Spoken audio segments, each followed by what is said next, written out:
किसान साथियों नमस्कार। आज हम इस वीडियो में सरसों में पहली सिंचाई व सिंचाई के साथ दिए जाने वाले ऐसे खाद व उर्वरकों पर चर्चा करेंगे जिनके उपयोग से आप अपनी सरसों का उत्पादन 2 गुना तक बढ़ा सकते हैं। प्लस पॉइंट ये है कि इस वर्ष हमने बुआई वर्षा के पानी में ही की है, जिसका बहुत बड़ा फायदा हम सही खाद व उर्वरक का उपयोग करके उठा सकते हैं। फसल से उत्पादन व आमदनी कितनी होगी, बीज की गुणवत्ता, रंग व चमक कैसी रहेगी, फसल रोगों तथा पाला से कितना मुकाबला कर पाएगी, ये सब कुछ पहली सिंचाई पर निर्भर करता है। पहली सिंचाई समय से पहले कर देने पर पौधे की जड़ का पूरा विकास नहीं होता है। जड़ का अच्छा विकास नहीं होने पर पौधा जमीन में उपलब्ध वे हमारे द्वारा दिए जाने वाले पोषक तत्वों का पूर्ण उपयोग नहीं कर पाता है। सरसों में जल्दी पानी देने पर यह देखा गया है कि पौधे में एक ही मुख्य शाखा 1.5 से 2 फीट की हो गई है, वे उसमें फूल भी निकलना शुरू हो गए हैं। इस प्रकार अगर पौधे में एक ही शाखा रही तो हम कितना उत्पादन ले पाएंगे। अतः हमें पहले पानी के समय का विशेष ध्यान रखना है।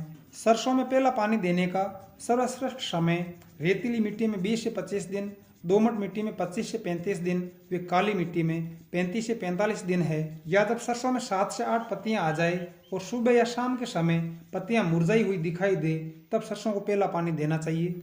99% किसान सरसों में पहली सिंचाई के समय खाद के रूप में केवल यूरिया देते हैं, जबकि हमें उपज व बीज के रंग, रूप, आकार व गुणवत्ता बढ़ाने के लिए यूरिया में जिंक सल्फेट मिलाना चाहिए। जिंक सल्फेट मोनोहाइड्रेट 33% वाले बैग में 33% जिंक व 15% सल्फर आता है। जिंक जड़ों के बेहतर विकास के साथ साथ पौधे के संपूर्ण विकास पर नजर रखता है। सल्फर बीज में तेल की मात्रा को बढ़ाता है, पौधे को सर्दी में गर्म रखता है, जिससे पाला लगने की संभावना बहुत कम हो जाती है। सल्फर पौधे को फास्फोरस व पोटेशियम जैसे पोषक तत्वों को ग्रहण करने में बड़ी मदद करता है। इस प्रकार जिंक सल्फेट फर्टिलाइजर का अन्य उर्वरकों के साथ समन्वित उपयोग करके उपज को 25 से 35% तक बढ़ाया जा सकता है। पहली सिंचाई में प्रति एकड़ यूरिया 25 किलोग्राम व जिंक सल्फेट 7 से 8 किलोग्राम मिलाकर सिंचाई से तुरंत पहले काम में लेना है। इस बात का विशेष ध्यान रखना है कि जिंक सल्फेट यूरिया में मिलाने के तुरंत बाद काम में लें, क्योंकि यह समय बीतने पर यूरिया के साथ चिपकने लग जाता है।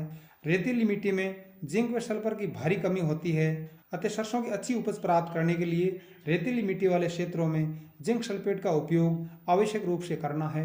फसल के स्वस्थ विकास व बेहतर उत्पादन प्राप्त करने के लिए 17 प्रकार के पोषक तत्वों की आवश्यकता होती है, जिनमें से 12 पोषक तत्व पौधे वायु व मिट्टी से ग्रहण कर लेते हैं। नाइट्रोजन, फास्फोरस, पोटेशियम, सल्फर व जिंक, ये 5 ऐसे पोषक तत्व हैं जिनका पौधे सर्वाधिक उपयोग करते हैं।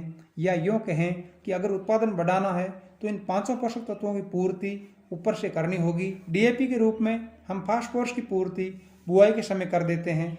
अगर आपने बुआई से पहले अंतिम जुताई में डीएपी का उपयोग नहीं किया है तो अब सिंचाई के समय डीएपी खेत में नहीं डालना है, क्योंकि ऐसा करके आप केवल पैसों की बर्बादी ही करेंगे। सुनिए इस संबंध में खेती के जानकार क्या कहते हैं। डीएपी हमेशा बीज नहीं चाहिए। अच्छा, डीएपी ऊपर से ऐसे छिड़कना कभी नहीं चाहिए। अच्छा, बुआई के टाइम मतलब डीएपी अंदर डाल दो। डीएपी एक ऐसी चीज है जो डीएपी पौधा की जड़ के पास नहीं जाती है। अच्छा। और यूरिया एक ऐसी चीज है जो जड़ के पास चली जाती है। हाँ। और डीएपी के पास जड़ को आना पड़ता है। अच्छा, जब जैसे ये दाना यहाँ पड़ा है हाँ। और जड़ यहाँ है तो वो दाना पड़ा ही रहेगा, वो नहीं रहेगा। अच्छा, सही। इसलिए डीएपी को अंदर बीजो आप, नहीं कि ऊपर से छिड़कने का कोई अर्थ नहीं है। बिल्कुल नहीं। मेरा तो कहना ये है, एग्रीकल्चर का कहना भी यही है।